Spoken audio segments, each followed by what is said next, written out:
Hello, Mana TV international viewers. Welcome back to one more exciting session on our series, Healthy Life the Vegan Way. I'm your host, Dr. Kalindi Bakshi. Healthy Life the Vegan Way is in collaboration with World Vegan Vision, whose mission is to empower you to be healthy, kind, vegan, and human. Today, we are back with Dr. Shrenik Shah.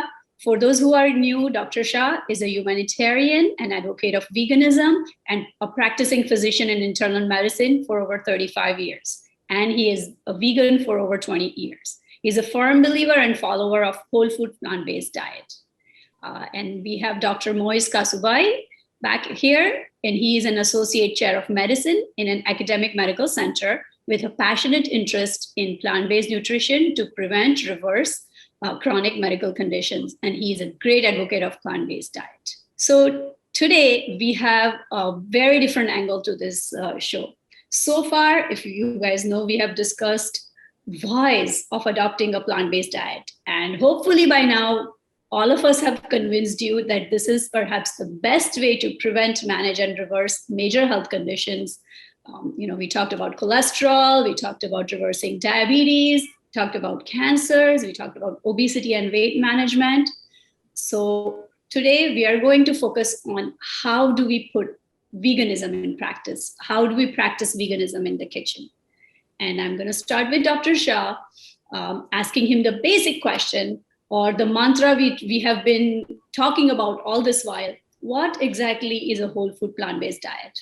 Before we go on, I would like to introduce Dr. Kalindi Bakshi. She talks about everybody else, but she never talks about herself, of course. Kalindi is a very fascinating person. She's a neuroscientist. She is a medical professor and researcher at Academic Institute. And now she has become very passionate about the health and fitness and a whole food plant-based diet. This passion has led her to launch multiple successful ventures in the plant-based retail sector. So she has a lot of experience. So you guys are getting from the top person, the queen of a vegan kitchen.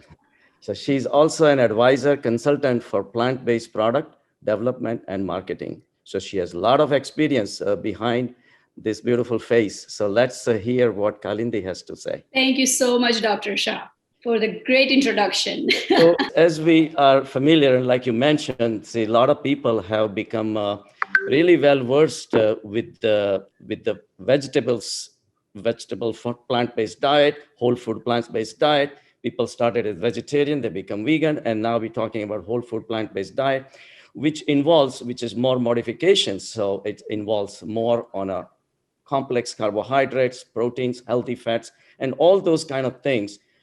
And the benefits, as you also mentioned, is preventing or even treating diabetes, high blood pressure, even cholesterol. So subsequently reducing the incidence of heart disease and obesity connected with cancers, and not to mention even, which will come later on, is environmental factors, how the veganism, plant-based diet can really help the environment. So it's all our future lies on this changing trend the world is embracing, and we want the audience to take this another next step into that.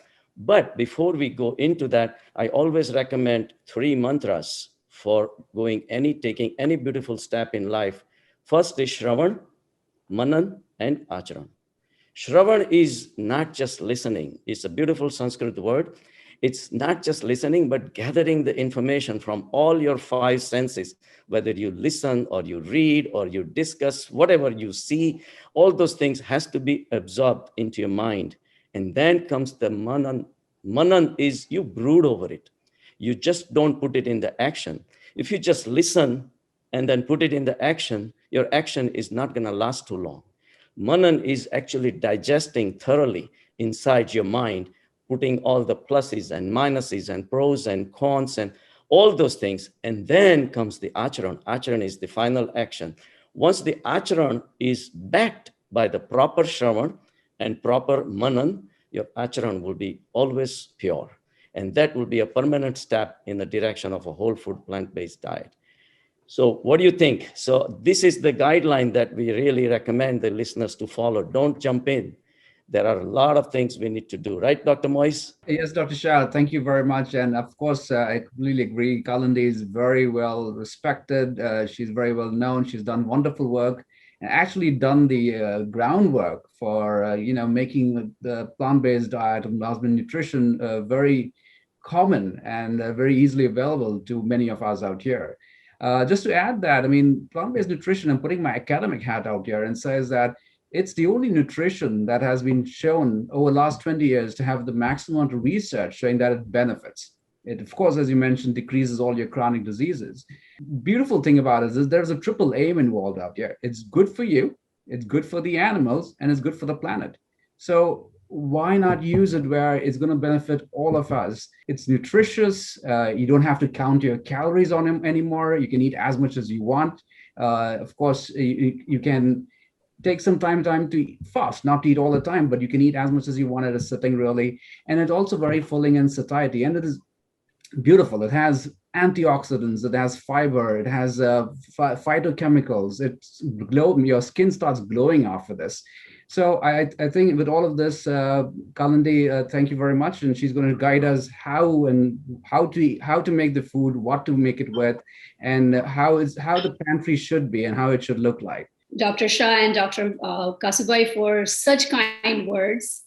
All 3 of us are passionate plant-based, whole food plant-based, lovers, and I just feel that I love to share this passion with others, and I feel like just knowing, just like Dr. Shah said, he put it so beautifully, that you, before jumping into something, know what you're jumping into, and if you put that thought, if you put that effort, it's going to be a long-lasting process, not just a short-lived one. And today information is literally on your fingertips. So I'm going to repeat what Dr. Shah said again, that please be an informed consumer of whatever you are getting into. And in today's day and age, plant-based has been to follow a whole food plant-based diet has been so easy.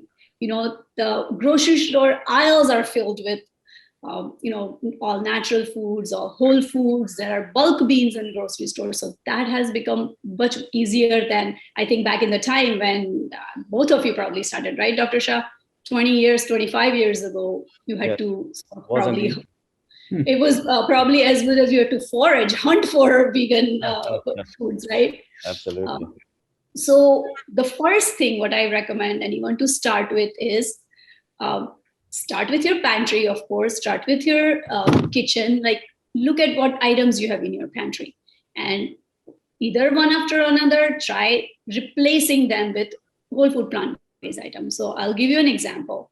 When you walk into your grocery store, this is like perhaps the best way to explain. When you walk into your grocery store, what aisle would you walk in? The very first aisle, most of the grocery stores is a huge produce aisle, correct?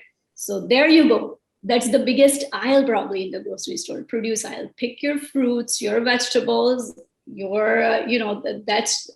that's something that will be, if you're starting a plant-based pantry or vegan pantry, that's your cart should probably be first full with those. Your greens, your root vegetables, your all the favorite vegetables, or something that you can experiment with too. A lot of times people think about just giving you parsnips, turnips, some vegetables like that as what are you going to do? Just put them in your cart.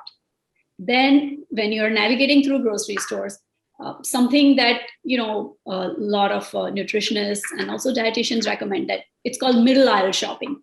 In the grocery stores are designed in such a tricky way that on the sides usually you will find easy to eat grab and go food, but you have to navigate yourself through middle aisles.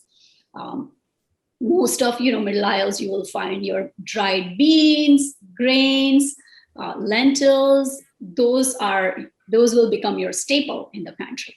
Now, dried beans and lentils, they require some soaking and they require some processing before you cook. And day-to-day life, sometimes it's not always possible to do all those lengthy processes. So move on to the canned aisle. Canned beans and lentils, they can also be your staple. Just make sure that you look at the sodium content and read the label. If it does not have any added ingredients, if it's not high in sodium. And lately I've noticed most of the grocery aisles have no salt added beans and lentils, or all the usual things in the cans, there's no salt added. That's great to use too in a rush. Drain it out, rinse it a few times and use it in a salad or your favorite recipe. Then the next aisle, usually even in the canned aisle, I would say there are some other products like low sodium vegetable broth. They are amazing to flavor some grains, right? The dry grains, if you're using dry grains like quinoa, farro, barley, they actually flavor the grains so nicely when you cook them in a low sodium vegetable broth, right? So that will be in your canned aisle. Another things are your nut butters. Almond butter, you're going to replace your regular, if you're used to eating regular butters, the nut butters, they are amazing. They're very good source of healthy fats. And, those can be found in these aisles. And then the last aisle, usually I would say, is the freezer aisle. Great source of frozen fruits and frozen vegetables. So this is how it's very easily you can stock a vegan pantry or start a vegan pantry. Some of my staples I would always have or recommend having in a vegan pantry: chickpeas, black beans, yellow lentils. Very easy to cook, quick cooking. They literally cook in 10 to 15 minutes, right? Quinoa, that is my go-to food. I always like quinoa. The little white grains. Again, very easy to cook. It cooks in 10 to 12 minutes on the stove. You can cook it in an Instapot or whatever, kitchen appliance you have, those small appliance you have, but very easy to cook on stove. And always, that's my staple to go. Always have quinoa cooked and ready in your fridge.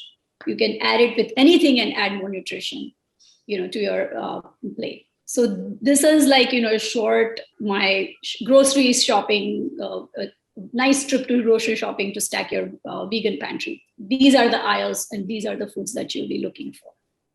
Now, in the kitchen, to make your life easier, a few things that I would recommend is have certain kitchen appliances a food processor is a very, very good tool. It really helps you with all your vegetables that you have chopped. You can shred them, slice them, dice them, grate them, add to a sauce, add to a can of tomatoes, and make a nice sauce out of it. Another one is a NutriBullet,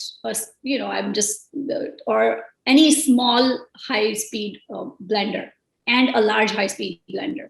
Those are also your go-to appliances. You will use them in and out. You can make nut butters, you can make smoothies, you can make dressings, so many things on your own if you have these, basic 2 or 3 appliances. Tools, nice sharpened knives. Often people underestimate the importance of knives when you have a vegetarian or vegan kitchen. Nice sharpened knives will really be your best friend. And I enjoy chopping vegetables because I have nicely sharpened knives. You go fast. It's sort of like, honestly, to me, Dr. Shah, I have also mentioned it, but it's meditative to me sometimes. Nice knife and you keep chopping vegetables. It's So people underestimate it. Once again, you make sure you have good quality sharpened knives. That will be your best friend. And measuring cups and measuring spoons. We always think that those are only for baking. But no, they make sure they use it in your day-to-day cooking. And it will help you so much with realizing, sometimes overestimating how much amount of, if you're cooking with oil, how much oil you're putting. You're cooking with salt, how much salt you're putting. My go-to rule is, in the salt container, always have half teaspoon. And in the oil container, always have 1 teaspoon. So you'll always remember how much you're adding. So, we're quantitative people. We like to know the numbers, or sometimes don't like to know the numbers, but that will give you an idea of, how much you're putting. And that will help you to cut down, rather than just pouring your oil in your pan and thinking that, okay, this is nothing. It's so many people tell me, I don't know, I don't use much, but when you see them pouring, you don't realize how much you're using. So this would be my few go-to vegan kitchen staples, if you like to call it. And I have a question, Kalindi. What do you think about Instant Pot and air fryer and all those things are coming up in market? It's been around, I'm just saying, but what do you think about them? I have resisted both of them. I had resisted until last month. I'm not even joking. Is that right? Wow. I find it very convenient. I find Instant Pot very convenient for those who like to put something in and, as last year we realized the pandemic work life, juggling between kitchen and trying to work. I think in those situations, they are very useful. You put them on, put something on and forget it, and it will cook itself and it will sit there. Yeah, the way I know, like a lot of beans may not even have to be soaked, and you just put the water and just leave it there and just come back half an hour later. It's all ready, kind of thing. So I thought that also can be very convenient for some. Absolutely. Yeah. Especially one of the easier beans and grains. They cook so fast in it, and honestly, like, you forget about it, you come back and your meal is ready. So it is very, very convenient. And air fryer, maybe some like potato chips or like sweet potato chips or things like that. I mean, I don't know much about all these things, but that's why I was asking you. See, another question I had was, you still have to balance, right? I mean, the groceries and all that, but we really have to balance, because for a vegan diet, it's very important that we really make sure that we're getting the whole food like really well, and the balance of all 3 major components, the whole carbohydrates, complex carbohydrates, protein, and healthy fats, right? So how do you decide so that you don't deviate from one into other, things like that? So each recipe, I guess you have to, or each meal, you have to keep it in mind, right? Because otherwise, invariably, and the main thing we have to understand is all the beans do not provide the same amino acids. So some may have 5, some may have 2. Compared to meat, meat is considered a complete meal from the protein point of view, because it is a direct link animal to animal, but of course it has its own so many disadvantages and all that. So we need to rotate the pulses and rotate the beans and things like that, right? So often people think that vegan diet or a plant-based diet is full of carbohydrates and they're missing proteins. which is sort of, well, just like you said before, if you do your thorough research, you know that a vegan diet, a whole food plants-based diet is full of, it gives you all your macronutrients. Macronutrients meaning your major building blocks, which are carbohydrate, fats, and proteins.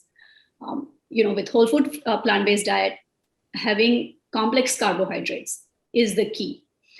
So if you're going to eat complex carbohydrates like whole grains, example quinoa, just like you said, Dr. Shah, right? That Yep. with whole food plant-based diet, what you have to understand is balancing that you're eating a large variety of beans, like lentils, of grains, because each different grains, beans, lentils, have something to offer.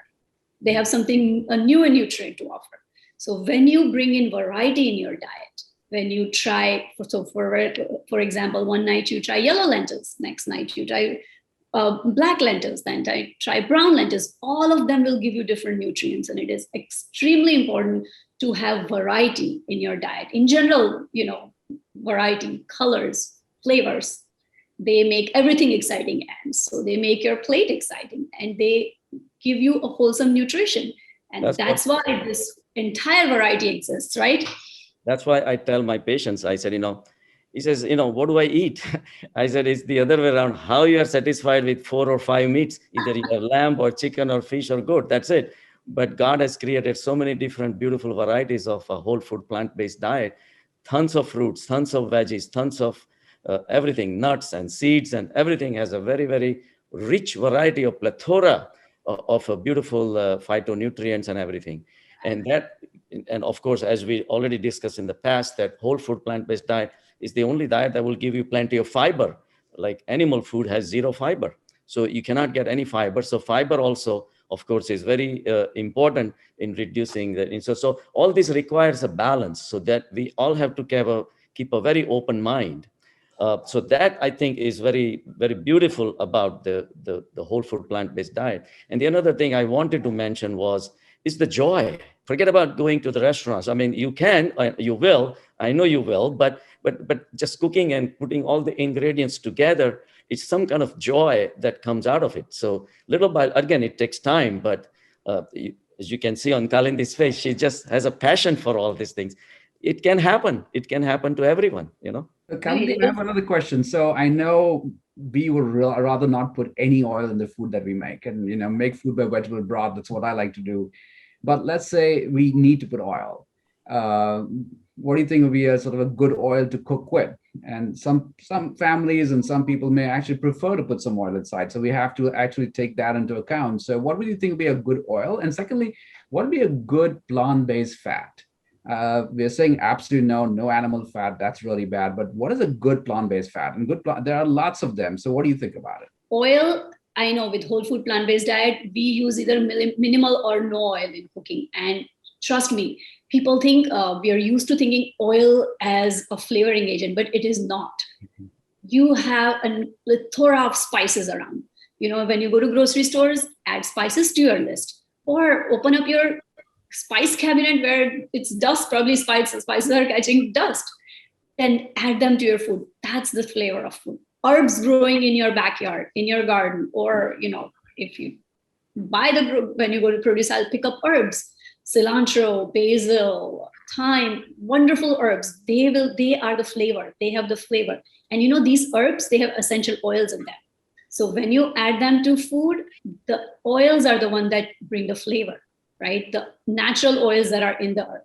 So that brings me to the question what oil? That's beautiful. Because I tell my patients, I said, you really think the oil is necessary? All right, get a teaspoonful of oil and just swallow it up. Yeah, I don't like it. I said, see, there you go. The oil doesn't have any taste. It's the taste, it's the spices. Beautiful. You brought it out very nice. Natural oils. That's very nice. All of them have natural oils, the herbs, and so add spices. If you must use oil, one of them is olive oil is a good cooking oil. Avocado oil is a good cooking oil. I mean, if you like extra virgin olive oil, it's usually like much for flavor. So you add it to salads because, you don't want to waste an expensive extra virgin olive oil, flavorful extra virgin olive oil in cooking, because it's not going to give you that, that flavor as olive oil will do.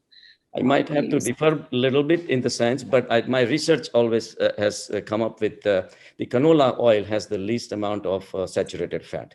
So No, yes, I was going to come to that, Dr. Shah. Yes, I do I'm sorry. use canola oil. Right. Yes. Yeah. Canola oil is one of the least saturated fats. So even better than olive oil, even though it's been touted as one of the most popular oils and this and that and all that. But it may have its own place. But for cooking, I think canola oil, if at all. With flavor, canola oil is, it does not have a strong flavor. Olive oil has a stronger flavor. So, it's canola oil is called neutral tasting. So, that may with cooking. But as I say, the rule with oil is always have a measuring spoon in your whatever oil container or you're using oil. So you know how much you're using. And, and our healthy fats in whole food plant-based diet, nuts, seeds, they are our best friends. Almonds, walnuts, especially walnuts, good for your brain, good for your heart. Peanuts, a little on the less side. Pistachios, macadamia nuts, Brazilian nuts. There's so much variety, and all those, they have abundance of healthy fats.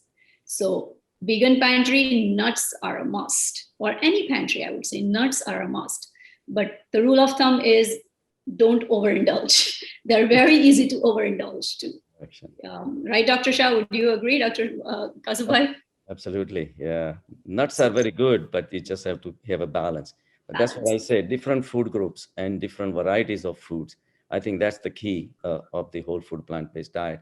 And that keeps you excited for the next meal rather than having the same all the time. And just a point of caution out here would be that if you have these nuts from the market, they are roasted and they're roasted in peanut oil. Correct. No good. So that really actually destroys whatever benefits that your raw nuts can give you. So try to be very careful that they should not be roasted in peanut oil. And again, as I said, with the herbs and how they have oils, nuts, when you roast them, you can roast them in your oven. They have natural oils in them. When you roast them, they're so aromatic. So you don't really need to buy nuts with oil or anything. So when you are buying your nuts, make sure you buy it from think about it, because we are so used to, that's what I said, they have a joy in cooking yourself. And you come with all these innovative ideas, like this was a pretty new idea to me. And even though I eat them raw anyway, I'm a raw food, but the people who roast it, that's a great thing. It doesn't take much to really roast it. But you said